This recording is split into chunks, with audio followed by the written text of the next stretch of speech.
Ashama akkam jirtu naginyi jaalalli araara Kiristoos iddoo fi lafa jirtanitti isiniif haa baay'atu. Kuni miidiyaa Urjii Tawaayidooti.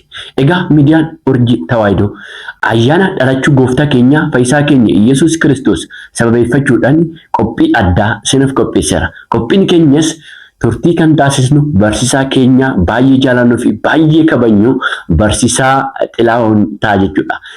Egaa barsiisa keenya dhugaatti eebbifamaayi nu jidduutti argamtanii guyyaa har'aa kana ayyaana dhalachuu gooftaa keenya Fayyisaa keenya Yesuus Kiristoos hordoftoota keenya waliin dabarsuuf asitti argamtanii guddaa nuuf eebbifamaa isiniin jecha mee hordoftoota keenya nagaa nuuf gaafadha. Maqaa Abbaa kan Ilmaa kan Hafuura Qulqulluu Waaqa tokko ameen. Hundumaa dursee Waaqa arjummaa isaaf dhiifama isaan nu baay'isee bakka kanatti dhugumatti jecha isaa akka barannu kan nu taasise Waaqayyo maqaan isaa baraan gabaraatti kan galateeffameef kan eebbifamee nuuf haa ta'u. Jaallatamootaan maatii Waaqayyo biyya ambaaf biyya keessa jirtan hundumti keessan baga ayyaana dhalootaa bara 2018 isin ga'e. Eshi dhugumatti barsiisa keenya eebbifama Waaqayyo gooftaan isin eebbisu dhugaa Waaqa. Egaa barsiisa keenya guyyaa har'aa gaaffiiwwan tokko tokko waa'ee dhalachuu gooftaa keenya Fayyisaa keenya Yesuus Kiristoos wal qabatee gaaffiiwwan kaaniif deebii guyyaa itti ilaalludha. Kanaafis immoo barsiisaan keenya deebii gaa nuuf laatu ibsa nuuf laatu. Kanaaf hundumti keessaniyyuu ijoolleen hordoftoonni Urjii Tawaayidoo miidiyaa aga xumuraatti viidiyoo kan akka hordoftan maqaa Waaqayyoon sin gaafanna. Akkasumas immoo namoonni hundiyyuu akka baratanii fi waa'ee dhalachuu gooftaa keenya Yesuus Kiristoos kana sirriittiin akka beekanii fi sheer gochuu hin dagatinaa sin jenna. Kallattumaan gara gaaffii keenyatti ceena jechuudha. Eshi egaa barsiisa keenya gaaffiin keenya jalqabaa akkas jedha. Dhalachuun gooftaa keenya Yesuus Kiristoos maaliif barbaachise? Akkasumas immoo dhalachuun gooftaan keenya Yesuus Kiristoos manni kiristaana keenya maal jettees barsiistii jedha. Barsiisa keenya samaamee ibsatti nu dhaadha. Eshi galatoomaadha. Dhalachuu gooftaa keenya maaliif barbaachise isa jedhuufi ilma namaa kabaja isaa jalqabaatti deebisuufidha. Ilmi namaa sababa cubbuu isaatiin sababa yakka isaatiin jireenya bara baraa dhabee ture. Mucummaa Waaqayyoos dhabee ture. Hin beekama seera uumamaa boqonnaa 1:26 irratti akka bifa keenyaatti akka fakkaattii keenyaatti nama uumna jedhanii erga namaaf egaa bifa fakkaattii keenyaan jedhe Waaqayyo. Nama baay'ee ofitti aansee uume uumama baay'eetu jira. Uumama 22tu jira. Uumama 22 keessaa baay'ee kan ofitti aansee uume nama jechuudha. Waan isa barbaachisu hundumaa erga qopheessee fi booda nama gara kanatti fide nama kana immoo qofaatti dhiise. Nama jalqabaa kana uumeeyyuu gargaartuu uumeedhaaf seera uumamaa boqonnaa 2:18 kaasee yoo dubbisne gargaartuu uumeedhaaf. Haa ta'u malee ilmi namaa kun kabaja isaa kana eegee kan inni jiraate waggaa 7 qofadha. Waaqa wajjin kan inni jiraate egaa waan baay'ee kennameefii ture yeroo sanatti hooggansa cimaatu kennameefii ture. Haa ta'u malee faallaa dhala namaa kan ta'e diina ilmaan namaa kan ta'e seexanni gara isaanitti dhufe isaaniin dogongorsee jireenya bara baraa keessaa baase. Haa ta'u malee ilmi Waaqayyoo immoo yeroon isaa gaafa ga'u Galaatiyaa 4:4 irratti dubartii irraa dhalatee yaa'u Luqaas 2:11 irra jira. Kabaja duraatti isaan deebise. Duraan kabaja badii balleessan sanaa fi Waaqayyo waa dagaleef. Walumaa sanaaf immoo nuuf dhalate. Dhalachuu isaa kana barbaachisa. Waa dagaluu isaa kan arginu hin beekama. Amma namoonni tokko tokko dhala kee irraa dhaladheen si fayyisa kan jedhu barreeffamne kan jedhan jiru. Kan Galaatiyaa 4:4 yeroo dubbistuyyuu si gala. Barri murame sun yeroo ga'uuf barri lakkaa'ameef sun yeroo ga'utti Waaqayyo dubartii irraa dhalate. Kanaaf raajiin raajotaa iyyuu raawwate jechuudha. Raajiin raajonni dubbatan raawwate jechuudha. Manni kiristaana keenya akkamiin barsiistee dhalachuu gooftaa keenya Yesuus Kiristoos? Barumsa gooftaa keenya Yesuus Kiristoos dhalachuu isaa kan isheen barsiistu ajaa'iba. Manni kiristaanaa keenya dhugaadha. Utuu namoonni bakkeedha haasa'uu dhiisanii utuu keessa seenanii qoratanii baay'ee keessa seenanii ilaalanii haasa'uu dura mootuu gaafatanii namni jaalalaan utuu nama gaafate gaariidhaan jedha dhugaa. Jaalalaan utuu nama gaafate yeroo baay'ee miidiyaa irratti hin argina jecha hin barbaachisne waan hin barbaachisne haasa'u. Isa caalaatti garuu utuu keessa seenanii gaafatanii manni kiristaanaa keenya addunyaan duratti haadha malee abbaarraa dhalateera jettee akkasumas immoo addunyaa booda jechuun immoo uumama ilmaan namaan booda immoo erga namni dogoggore erga kufee booda immoo abbaa malee haadharraa kun wangeelaa marayyuun arganna. Wangeelaa Luqaas gubbaarratti wangeela Maatiyos boqonnaa 1:18 yoo dubbisnu isheen kan isheen ulfoofte hafuura qulqulluudhaan salphaadhumatti. Kana jechuun sanyii dhiiraa malee hafuura qulqulluudhaan ulfoofte durbummaadhaan deesse durbummaadhaan ulfoofte durbummaadhaan deesse. Kanaafidha Isaayyaas 7:14 gubbaarratti durbi durbummaan durbi durbummaadhaan ulfoofte durbummaadhaanis maal taate jedha ni deesse jedha. Durbummaadhaan ulfoofte durbummaadhaanis maal taate ni deesse. Kana immoo Maatiyos kakuu haaraa irratti nu mirkaneesse. Maatiyos 1:23 irratti yoo ilaalle jecha kanan arganna. Kanaaf durbi durbummaan ulfoofte durbummaadhaan ni deesse jechuudha. Kanaaf manni kiristaanaa barsiisi ishee kanadha. Barsiisi mana kiristaanaa lallabni ishee Yesuusuma isuma lallabi ishee namoonni baay'een garuu akkasii jedhu malee Yesuus isaan inni dhoksu waaqolii baay'ee qabu jedhu malee garuu manni kiristaanaa keenya sirriitti ni Yesuus inni ayyaanumti dhalootaa kun eenyure mana maddi isaa amma fakkeenyaaf manni kiristaanaa keenya osoo guyyaa kana jettee moggaasu baatte dhalachuun isaa kun eessa beekama hin jiru. Amma bakka biraa yoo deemte hin jiru. Mana kiristaanaa garuu gaafa 29 mudde amma fakkeenyaaf muddee 29 yookiin 28 jattee kan kabaju ko mana kiristaanaadha. Amma kitaaba kan biraarraa namoonni bakka kan biraa godhatte argattu. Kitaaba mana kiristaanaa ortodoksii tawaahidoo irraa garuu argattu. Dhalachuu gooftaa gaafa 29 gaafa 28 jettee yeroo bara Yohaannis gaafa 28 baay'ee lakkoofsuma ji'oota waggaa kanayyuu mana kiristaanaa kan argamu.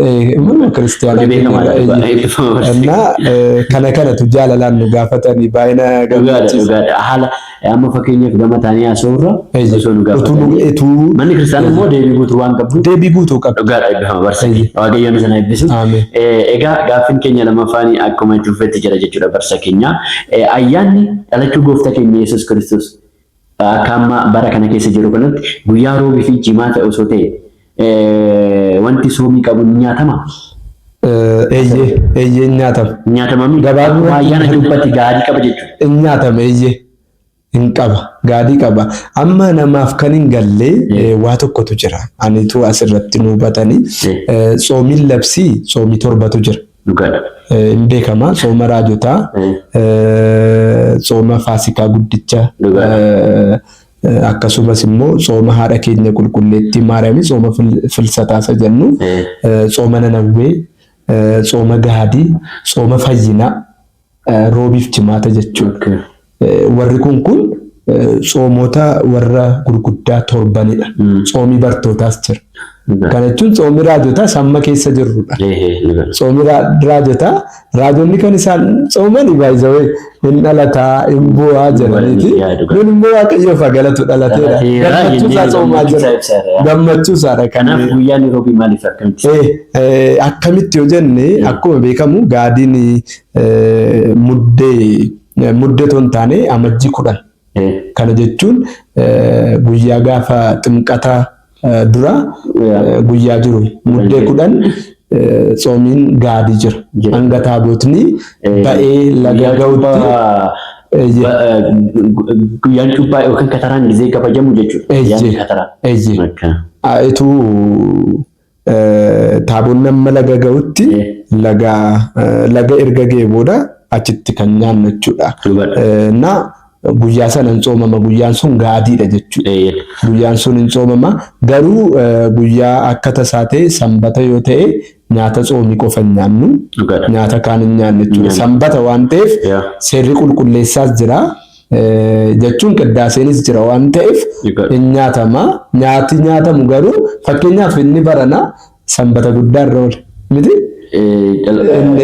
Cuuphaa jechuudha. እና sanbata irra oola waan ta'eef barana sanbata sana yaa'u ganama already qiddaaseen jira. Qiddaaseen sun erga raawwatee booda nyaata nyaanna. Nyaati nyaannu garuu nyaata soomii ta'uu qabu jechuudha. Kan dhalachuu gooftaa keenya Yesuus Kiristoos kan namoonni sirriitti na hubatanii nan barbaada. Maaltu jira? Akkuma beekamu bara Yohaannis 28 ni kama bara Maatiyos, Maarqosiif Luqaas immoo 29 kan inni qabu. Akka tasaa ta'e carraan baranaa roobiirra qabu. Barri 2018 roobiirra qaba. Maaliif nyaatama namoota jedhaniif walumaa gala isa dura maaltu jira? Namoonni haala garaagaraatiin soomiin soomne jira. Tarii dhukkubaan ta'uu danda'a. Haala garaagaraatiin namoonni soomii kana hin soomne jira. Gaafa sana garuu dirqama soomu. Hin sooma namni kamiyyuu. Guyyaa sana dirqama soomu. Maaliif gaadii ta'e adda kan isa godhu sa'aatii dheeraa soomama. Sa'aatii baay'ee guddaa soomama argiteetti yoo ta'e maaliif qiddaaseen halkaniin kan inni galamu dirqama. Qiddaaseen halkaniin akkuma du'aa ka'uu gooftaa halkanumaan galama halkaniin ba'ama jechuudha. Kanaaf amma sa'aatii sanaatti hin soomamu. Dheeraadha baay'ee. Guyyaa kaan garuu sa'aatii yoo qiddaaseen jiraate 9-8 hin nyaatta. Yoo hin jiru ta'e misaa kee nyaatta. Sa'aatii dheeraa waan qabuuf fakkeenyaaf lammaffoorra oola miti bara kibxatarra oola 28. Kanaaf 28 sana utuu nyaatin hanga qiddaaseen qaddasamutti eegna. Qiddaasee booda nyaata keenya akkuma sana halkan galle nyaanne jechuudha. Akka kana gaadiin jira jechuudha. Kanaafuu gaadiin yoo jiraate guyyaa roobii ni nyaatama jechuudha. Guyyaa roobii tasan nyaatama. Bakka guyyaa roobii nyaatama. Fakkeenyaaf kan ammoo kan ittiin mirkaneeffannu waa tokkoon isin ibsa. Soomii fakkeenyaaf soomni mee bartootaa jira. Soomni bartootaa adoolessa 5 qaba miti yeroo hundumaa adoolessa 5 qaba. እና ጾሚ በርቶታ ኩን ዮጂ ማተሮሌስ ዮሮቢሮሌስ እኛተም ማለት በሪሳ ኛተም በቃ ማለት ፈቀስቴ ጉያኔ ሰዱረ ጅሩ ሳቲ ሰደት ወተ ቅዳሴ ሳቲ መሰደትቲ ኛነቹ ኢሰከ ነገሩ ittiin bulleechuun danda'ama. Ittiin bulle kanaaf ayyaana dhalootaaf ayyaana cuuphaa irratti yeroo birrooles yoo jimaatarrooles hin nyaatama. Guyyaa gammachuudhas guyyaan sun sanbata caalam gammachuu keenya maaliif gaddi keenya guyyaan itti cabe. Dhalachuu gooftaa jechuun gaddi keenya guyyaan itti cabe. Ilmi namaaf waaqayyo guyyaan itti araarame. Ergamoonni waaqayyoof namoonni guyyaa isaan tokko ta'anii galanni waaqayyoof haa ta'u jedhanii guyyaa isaan itti faarfatan. Guyyaa isaan itti galateeffatan. Ilma namaa qofa miti. Bineensonnillee guyyaa isaan itti burraaqan, guyyaa isaan itti galateeffatan. Guyyaan sun guyyaa ajaa'ibaati. Gaaffiin keenya sadaffaan akkas jedha barsa keenya. Ayyaana dhalachuu gooftaa keenya Yesuus Kiristoos kana hordoftoonni keenya akkasumas immoo namoonni haala kamiin dabarsuun qabu yookaas immoo haala kamiin kabajuu qabu? Baay'ee gaariidha. Gaaffii baay'ee gaarii kaastanii dhugaanis ni jira. Keessumaa hordoftoota kiristaanota maraafidha. Namoota addunyaa kana jiraatan hundumaaf kiristaana kan ta'an hundumaaf Kiristoosiin kiristaana kan ta'an ergaa guddaadha asirratti kanan qabu. Maalidha yoo jettan guyyaa kana namni jalqaba irratti mana kiristaanaatti tu dabarse. Guyyaa kana jechuudha. Guyyaa kana utuu mana kiristaanaatti dabarse. Maaliif keessumaa ijoolleen durbaa yeroo baay'ee guyyaa kanatti kabaja isaanii guyyaa isaanitti dhabanidha. Ayyaana yeroo jedhamu namni kabaja isaa dhaba. Inni qeerroonis qarreenis kabaja isaanii dhabu jechuudha. Ayyaana waan biraatti dabarsu. Ayyaana bakka biraa. Ayyaanni bakki kabajamuu qaba. Amma guyyaa dhalachuu gooftati bakka dhaloota isaatti kan kabajamu. Bakka mana kiristiyaanaatti. Mana kiristiyaanaatti kabajuu qabda. Fakkeenyaaf nuun amma mana kiristiyaanaatti dabarsina Waaqayyoof haa ta'u maatii qabna. Erga mana kiristiyaanaa irraa gallee immoo mana keenyatti dabarsina. Akkasitti dabarsina. Kanaafiyyuu jalqaba mana kiristiyaanaatti kan dabarsu qabdi. Ani konsertii faatu deemuu baatanii guyyaa kanatti ajaa'ibu. Guyyaa kanatti on jedhanii konsertii qopheessu namoonni baay'een. Konsertii sirbaa jechuudha. Achirratti namoonni baay'een kabaja isaa dhabuun jira. Waa baay'eetu jira. Bakka dhugaatii garaagaraatti dabarsuu jira guyyaa kana. Guyyaan kun guyyaa gammachuuti. Ishoonuuf dhalateera jedhanii guyyaatti galateeffatanidha. Akkas ture. Inni muyyuuti waa'ee isaa dubbattee fixu guyyaa kana. Dhaamsiin qabudha. Dhaamsiin guddaan mana kiristiyaanaatti dabarsaa. Akkasumas immoo bakka namoonni kufanii jiran, bakka namoonni gargaarsa dhaban. Amma nyaati nurraa hafe. Waaqayyo gargaarsa namni dhabee gargaarsa nuuf ta'uuf dhufe waan ta'eef guyyaa kana gargaaruu qabna jechuudha. Sirriidhumatti namoota kufanii jiran, namoota cabanii jiran, fakkeenyaaf bakki gargaaramuu qaban. Fakkeenyaaf bakki gargaarsaa Inyaala yookiin nu waliif kan jira miti as naannoo magaala Barruu magaalaa Bishooftuu kana keessa jira. Mana kiristiyaanaa jala immoo kan ciciisan naannoo mana kiristiyaanaa Iyesuusii kana Mikaa'ela kana jala Ruufaayilii mana kiristiyaanaa hundumaa bira jira. Namoota kana birattitu dabarsine. Gaarii ta'an jedha. Dhugaadha galatoomaa. Dhugumatti barsaa keenya eebbifamaa isinilleeni Waaqayyoon isin haa eebbisu. Baga asuma irreebiidhaan baga ayyaana dhalachuu gooftaa keenya Yesuus Kiristoos hin geessanii.